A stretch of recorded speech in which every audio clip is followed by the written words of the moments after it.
Sebuah kabar mengejutkan datang dari Kabupaten Nunukan, Kalimantan Utara. Sebuah wilayah yang menjadi beranda terdepan Indonesia karena berbatasan langsung dengan Malaysia. Bukan berita tentang prestasi atau pembangunan, melainkan sebuah peristiwa yang menjadi pukulan telak bagi citra penegak hukum. Tim khusus yang datang langsung dari Mabes Polri melakukan operasi senyap yang hasilnya menggemparkan publik. 4 orang anggota polisi aktif yang bertugas di wilayah tersebut ditangkap. Penangkapan ini bukanlah operasi biasa yang dilakukan oleh kepolisian setempat. Kehadiran tim dari Mabes Polri menandakan adanya dugaan pelanggaran yang sangat serius dan kemungkinan melibatkan jaringan yang tidak bisa ditangani di tingkat lokal saja. Keempat oknum polisi tersebut tidak ditangkap karena pelanggaran disiplin ringan, melainkan karena dugaan keterlibatan mereka dalam kasus peredaran narkotika, sebuah kejahatan yang seharusnya mereka perangi habis-habisan. Peristiwa ini sontak menjadi sorotan utama, memunculkan perasaan miris dan kekecewaan di tengah masyarakat. Aparat yang seharusnya menjadi benteng pertahanan terakhir dalam perang melawan narkoba justru diduga menjadi bagian dari masalah itu sendiri. Penangkapan ini bukan lagi sekadar cerita tentang individu yang menyimpang, tetapi telah membuka sebuah kotak Pandora yang mempertanyakan integritas dan pengawasan di dalam tubuh institusi Polri, terutama di daerah perbatasan yang rawan.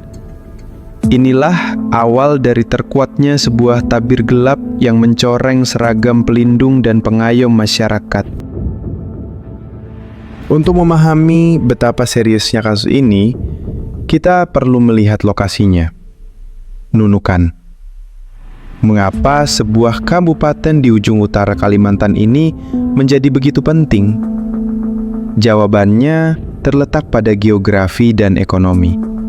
Nunukan adalah sebuah etalase negara, sebuah wilayah yang tidak hanya berbatasan darat, tetapi juga laut secara langsung dengan Tawau, Sabah, Malaysia. Kedekatan ini menjadikannya salah satu jalur tersibuk untuk lalu lintas orang dan barang, baik yang legal maupun ilegal. Daerah perbatasan ini dipenuhi dengan ratusan jalur tikus, rute-rute tidak resmi melalui laut dan darat yang sulit diawasi oleh aparat keamanan. Jalur-jalur inilah yang menjadi surga bagi para penyelundup. Bagi sindikat narkotika internasional, Nunukan adalah salah satu pintu masuk utama untuk menyelundupkan narkoba, terutama jenis sabu, metamfetamin, dari Malaysia ke Indonesia. Barang haram ini kemudian didistribusikan ke berbagai kota besar lainnya di Kalimantan, Sulawesi, bahkan hingga ke Jawa. Kondisi rawan inilah yang seharusnya membuat penjagaan di Nunukan menjadi super ketat. Namun, kerawanan tersebut ternyata menciptakan godaan yang berbeda bagi oknum aparat. Dengan pengetahuan mendalam tentang jadwal patroli, titik lemah pengawasan, dan prosedur keamanan, seorang polisi yang korup tidak hanya menjadi pelaku, tetapi juga fasilitator paling efektif bagi para bandar narkoba. Mereka bisa memberikan jaminan keamanan yang tidak ternilai harganya bagi para penyelundup. Oleh karena itu, penangkapan 4 oknum polisi di Nunukan bukan sekedar mengungkap kejahatan individu, tetapi menyorot betapa berbahayanya ketika benteng pertahanan negara di titik paling krusial justru berlubang dari dalam. Siapakah 4 sosok yang mengguncang institusi Polri dari perbatasan ini? Mereka bukanlah nama-nama asing di lingkungan Polres Nunukan. Mereka adalah aparat aktif dengan pangkat dan posisi yang membuat keterlibatan mereka dalam kasus ini terasa jauh lebih menyakitkan. Dari informasi yang terungkap, keempat oknum tersebut memiliki peran dan unit yang berbeda, menunjukkan bahwa jaringan ini kemungkinan telah menyebar dan tidak hanya terkonsentrasi di satu fungsi saja. Pukulan paling telak dari pengungkapan ini adalah fakta bahwa salah satu oknum yang ditangkap merupakan anggota dari Satuan Reserse Narkoba. Ini adalah sebuah ironi yang tragis. Unit ini adalah ujung tombak kepolisian dalam memberantas peredaran narkotika. Seorang anggota dari unit ini seharusnya menjadi orang yang paling gigih memburu para bandar dan pengedar. Namun, dalam kasus ini, oknum tersebut justru diduga memanfaatkan lencana dan pengetahuannya untuk bermain di dua sisi, berubah dari pemburu menjadi bagian dari yang diburu. Sementara itu, oknum lainnya berasal dari unit yang berbeda, termasuk dari Polsek yang berada di wilayah strategis dekat pesisir, serta dari satuan tugas umum lainnya di Polres. Keterlibatan anggota dari berbagai unit ini mengindikasikan adanya sebuah sel atau jaringan kecil yang terorganisir. Mereka diduga saling berbagi peran. Ada yang bertugas memantau situasi, ada yang menjadi kurir, dan ada yang bertugas mengamankan jalur saat barang haram tersebut melintas. Ini bukan lagi sekadar tindakan nekat individu, melainkan sebuah operasi senyap yang dilakukan oleh para penjaga keamanan itu sendiri. Menangkap seorang penjahat sudah sulit, tetapi menangkap oknum aparat di kandangnya sendiri adalah sebuah tantangan yang jauh lebih rumit. Mereka paham betul prosedur penyelidikan, lihai membaca situasi, dan memiliki jaringan yang bisa membocorkan informasi. Oleh karena itu, operasi penangkapan 4 oknum di Nunukan ini tidak bisa dilakukan dengan cara biasa. Operasi ini harus dirancang dan dieksekusi dengan kerahasiaan dan ketepatan tingkat tinggi, langsung dari pusat komando di Jakarta. Semuanya diyakini berawal dari sebuah informasi intelijen yang sensitif. Entah itu berasal dari laporan masyarakat yang diverifikasi, nyanyian seorang kurir narkoba yang tertangkap di wilayah lain, atau hasil pemantauan panjang. Informasi ini kemudian ditindaklanjuti dengan sangat serius oleh Mabes Polri, kemungkinan besar oleh tim dari Direktorat Tindak Pidana Narkoba, Bareskrim, atau Divisi Profesi dan Pengamanan. Sebuah tim kecil yang sangat terlatih dikirim ke Nunukan untuk melakukan penyelidikan senyap. Mereka bergerak di bawah radar, memetakan gerak-gerik para target, dan mengumpulkan bukti tanpa sepengetahuan jajaran kepolisian lokal untuk mencegah kebocoran sekecil apapun. Setelah berminggu-minggu atau bahkan berbulan-bulan melakukan pengintaian dan pengumpulan bukti yang solid, tim dari Jakarta akhirnya menentukan waktu yang tepat untuk bergerak. Penangkapan tidak dilakukan secara gegabah. Setiap langkah diperhitungkan untuk memastikan semua target bisa diamankan secara serentak, memutus kemungkinan mereka untuk saling berkomunikasi dan menghilangkan barang bukti. Pada hari eksekusi, tim menyergap para oknum di lokasi yang berbeda dengan cepat dan senyap. Bagi para oknum tersebut, penangkapan ini adalah sebuah kejutan total. Mereka yang selama ini merasa aman di wilayah kekuasaannya tidak pernah menyangka bahwa jaring tak terlihat dari Jakarta telah lama dipasang di sekeliling mereka. Sebuah operasi penangkapan yang sukses tidak hanya dinilai dari kemampuannya meringkus target, tetapi juga dari bukti yang berhasil diamankan. Dalam kasus ini, tim dari Mabes Polri tidak kembali dengan tangan kosong.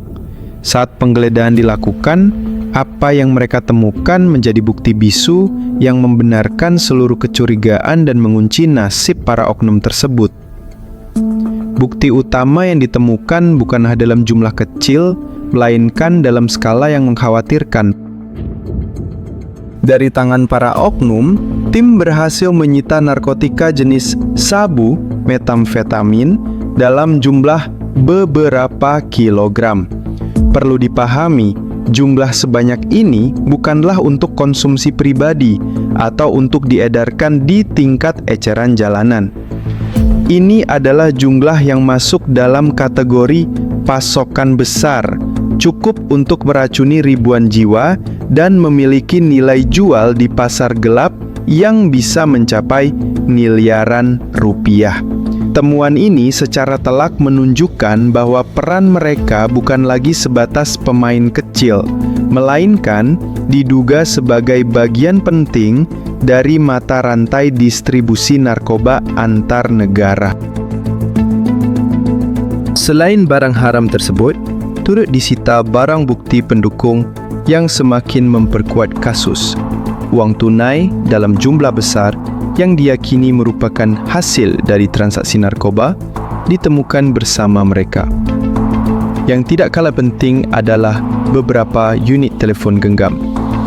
Bagi penyidik, telefon genggam ini adalah kotak hitam yang menyimpan jejak digital percakapan, daftar kontak, dan data transaksi yang dapat digunakan untuk memetakan seluruh jaringan mereka, baik ke atas, bandar besar, maupun ke bawah, pengedar kecil. Dengan tumpukan bukti fisik dan digital ini, kasus tersebut menjadi terang benderang, menyisakan sedikit ruang bagi para pelaku untuk menyangkal keterlibatan mereka. Kerusakan terbesar dari kasus ini tidak bisa diukur dengan timbangan atau dihitung dengan rupiah. Kerusakan terdalamnya bersifat tak kasat mata. Hancurnya kepercayaan publik. Seragam polisi bagi masyarakat adalah simbol perlindungan, hukum, dan keamanan. Ketika seragam itu sendiri digunakan oleh oknum untuk berbuat kejahatan, ia menciptakan luka yang jauh lebih parah daripada kejahatan yang dilakukan oleh warga sipil biasa. Peristiwa ini adalah perwujudan nyata dari peribahasa pagar makan tanaman. Ketika pihak yang seharusnya melindungi justru menjadi sumber ancaman. Bagi ribuan anggota polisi lain yang setiap hari bekerja dengan jujur dan mempertaruhkan nyawa, tindakan segelintir oknum ini adalah sebuah noda yang menyakitkan. Pepatah, karena nila setitik, rusak susu sebelanga, terasa begitu relevan. Citra seluruh institusi tercoreng, dan setiap polisi di jalanan bisa saja dipandang dengan tatapan curiga oleh masyarakat yang mereka layani. Kepercayaan adalah fondasi utama hubungan antara polisi dan warga. Ketika fondasi itu retak, tugas kepolisian menjadi 10 kali lebih sulit. Namun, di tengah awan gelap kekecewaan ini, ada satu sisi lain yang perlu dilihat. Fakta bahwa operasi ini diinisiasi dan dieksekusi oleh tim dari Mabes Polri menunjukkan bahwa institusi kepolisian memiliki mekanisme untuk membersihkan dirinya sendiri. Ini bukanlah kasus yang ditutup-tutupi di tingkat lokal, melainkan sebuah penyakit yang dideteksi dan diobati langsung oleh dokter dari pusat. Bagi sebagian kalangan, ini bisa menjadi secercah harapan bahwa Polri serius untuk tidak memberikan toleransi terhadap anggotanya yang menyimpang, seolah menegaskan bahwa tidak ada seorang pun yang kebal hukum, bahkan jika ia bersembunyi di balik seragam sekalipun. Setelah pintu sel tahanan tertutup, proses hukum bagi keempat oknum polisi ini baru saja dimulai. Bagi seorang aparat penegak hukum yang melakukan kejahatan berat, jalan yang mereka hadapi jauh lebih terjal daripada pelaku biasa. Mereka tidak hanya akan menghadapi pengadilan pidana umum, tetapi juga pengadilan dari dalam institusi mereka sendiri. Ada 2 palu godam hukum yang siap dijatuhkan di atas kepala mereka, dan keduanya sama-sama berat. Pukulan pertama datang dari internal Polri melalui sidang Komisi Kode Etik Profesi. Ini adalah mekanisme internal untuk menegakkan disiplin dan menjaga kehormatan profesi. Untuk pelanggaran seberat menjadi bagian dari sindikat narkotika, putusannya sudah hampir bisa dipastikan pemberhentian tidak dengan hormat atau PTDH. Sanksi PTDH adalah hukuman paling memalukan bagi seorang anggota polisi. Mereka tidak hanya akan kehilangan pekerjaan, tetapi juga pangkat, tunjangan pensiun, dan segala atribut kebanggaan yang pernah melekat pada diri mereka sebagai seorang bayangkara negara. Setelah dicopot dari statusnya sebagai polisi, mereka akan menghadapi proses hukum kedua sebagai warga sipil biasa di pengadilan negeri. Disinilah mereka akan dituntut berdasarkan Undang-Undang Narkotika Nomor 35 Tahun 2009. Mengingat barang bukti berupa kilogram sabu, mereka akan dijerat dengan pasal-pasal pengedar atau bandar yang ancamannya sangat mengerikan. Penjara seumur hidup atau bahkan pidana mati. Status mereka sebelumnya sebagai penegak hukum justru akan menjadi faktor yang memberatkan di mata hakim karena mereka telah menyalahgunakan wewenang dan mengkhianati sumpah jabatan mereka untuk melindungi masyarakat dari bahaya narkoba. Gelombang kejut dari penangkapan di Nunukan tidak hanya berhenti di tingkat lokal, tetapi membentur hingga ke dinding-dinding markas besar Polri di Jakarta. Menghadapi skandal yang merusak citra seperti ini, respons dari jajaran pimpinan kepolisian haruslah cepat, tegas, dan tidak memberi ruang untuk keraguan. Pernyataan-pernyataan keras dari Kepala Kepolisian Daerah, Kapolda, hingga Kepala Kepolisian RI, Kapolri, pun mulai bergema di media massa. Narasi yang digaungkan sangat jelas dan konsisten, nol toleransi. Para pimpinan Polri menggunakan istilah-istilah yang tajam untuk menunjukkan keseriusan mereka, salah satunya adalah amputasi. Oknum polisi yang terlibat narkoba tidak lagi dianggap sebagai anggota yang perlu dibina, melainkan sebagai sebuah penyakit kanker yang harus segera dipotong dan dibuang agar tidak menyebar dan merusak seluruh tubuh institusi. Pesan ini menegaskan bahwa tidak akan ada perlindungan, bantuan hukum, atau keringanan apapun dari institusi bagi mereka yang berkhianat. Lebih dari sekadar menenangkan publik, pesan keras ini sesungguhnya adalah sebuah peringatan internal yang sangat kuat. Kasus Nunukan dijadikan contoh nyata bagi puluhan ribu anggota polisi di seluruh Indonesia tentang apa yang akan terjadi jika mereka berani melanggar batas. Hukuman ganda berupa pemecatan tidak terhormat dan ancaman pidana maksimal sengaja diekspos secara luas. Tujuannya adalah untuk menciptakan efek jera yang masif, sebuah terapi kejut untuk mengingatkan setiap personel bahwa pengawasan dari pusat benar-benar ada dan pedang hukum institusi akan menebas siapa saja yang mencoreng nama baik Korps Bhayangkara. Setelah melihat semua fakta, proses hukum, dan respons pimpinan, sebuah pertanyaan besar yang paling meresahkan muncul. Apakah kasus 4 oknum di Nunukan ini hanyalah sebuah insiden tunggal yang terisolasi? Ataukah ini hanyalah puncak dari sebuah gunung es, di mana masalah yang jauh lebih besar dan lebih dalam tersembunyi di bawah permukaan? Sayangnya, melihat catatan kriminal di seluruh Indonesia dalam beberapa tahun terakhir, jawabannya cenderung mengarah pada pilihan kedua. Kasus Nunukan bukanlah yang pertama dan satu-satunya. Berita tentang oknum polisi yang ditangkap karena terlibat dalam jaringan narkoba, baik sebagai pengguna, kurir, beking, maupun bandar, secara berkala muncul dari berbagai daerah di Indonesia. Skalanya pun bervariasi, Dari level bintara di polsek-polsek kecil hingga yang paling menggemparkan, kasus seorang Jenderal Bintang 2, Irjen Teddy Minahasa, yang terbukti terlibat dalam upaya menjual barang bukti sabu. Jika seorang perwira tinggi di pusat kekuasaan bisa terjerat, ini menunjukkan bahwa masalahnya bukan lagi sekadar oknum nakal di level bawah, melainkan sebuah kerentanan sistemik yang bisa menginfeksi siapa saja tanpa memandang pangkat dan jabatan. Kerentanan ini muncul dari berbagai faktor. Godaan keuntungan finansial yang instan dan fantastis dari bisnis narkoba adalah daya tarik yang sangat kuat.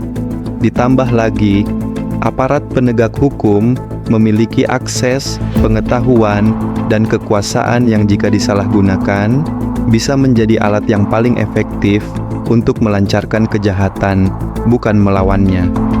Paparan terus-menerus terhadap dunia kriminal dan barang bukti bernilai miliaran rupiah juga menjadi ujian integritas yang berat setiap harinya. Kasus Nunukan, jika dilihat dari kacamata ini, adalah sebuah alarm pengingat yang nyaring bahwa perang terbesar melawan narkoba seringkali bukanlah perang melawan musuh dari luar, tetapi melawan musuh yang ada di dalam selimut. Kini, setelah badai penangkapan itu berlalu dan proses hukum berjalan, apa yang tersisa di Nunukan dan bagi institusi Polri secara keseluruhan? Yang tersisa adalah puing-puing kepercayaan yang harus dibangun kembali dari nol dan sebuah pelajaran yang teramat mahal. Kasus ini bukan sekadar noda, melainkan sebuah cermin retak yang memaksa seluruh institusi untuk berkaca dan melihat kelemahan-kelemahan yang ada di dalam. Langkah pertama adalah bersih-bersih secara total di tingkat lokal, khususnya di Polres Nunukan. Perombakan personel di posisi-posisi rawan, evaluasi prosedur pengawasan di wilayah perbatasan, serta audit internal yang mendalam menjadi sebuah keharusan. Tujuannya bukan hanya untuk menghukum, tetapi untuk memastikan sel-sel kanker seperti ini tidak akan tumbuh kembali. Upaya ini harus terasa dan terlihat oleh masyarakat Nunukan, agar mereka bisa perlahan-lahan percaya kembali bahwa aparat yang menjaga beranda depan negara mereka kini benar-benar bersih dan bisa diandalkan. Secara nasional, kasus Nunukan menjadi pemantik untuk mendorong reformasi yang lebih substantif. Pengetatan proses rekrutmen untuk menyaring calon anggota yang berintegritas, penguatan fungsi pengawasan internal oleh Propam, tes narkoba dan audit gaya hidup secara berkala tanpa pemberitahuan, serta peningkatan kesejahteraan anggota untuk mengurangi godaan korupsi adalah beberapa resep yang harus terus dijalankan dengan konsisten. Selain itu, perlu dibangun sebuah kultur di mana anggota yang jujur berani dan merasa aman untuk melaporkan penyimpangan yang dilakukan rekannya.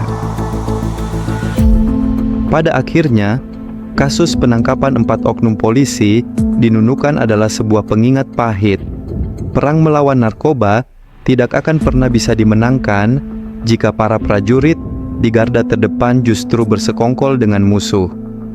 Jalan untuk memulihkan kepercayaan publik akan panjang dan menantang, menuntut bukti nyata, bukan hanya kata-kata. Karena benteng pertahanan sebuah negara yang paling hakiki bukanlah tembok atau senjata, melainkan integritas para penjaganya.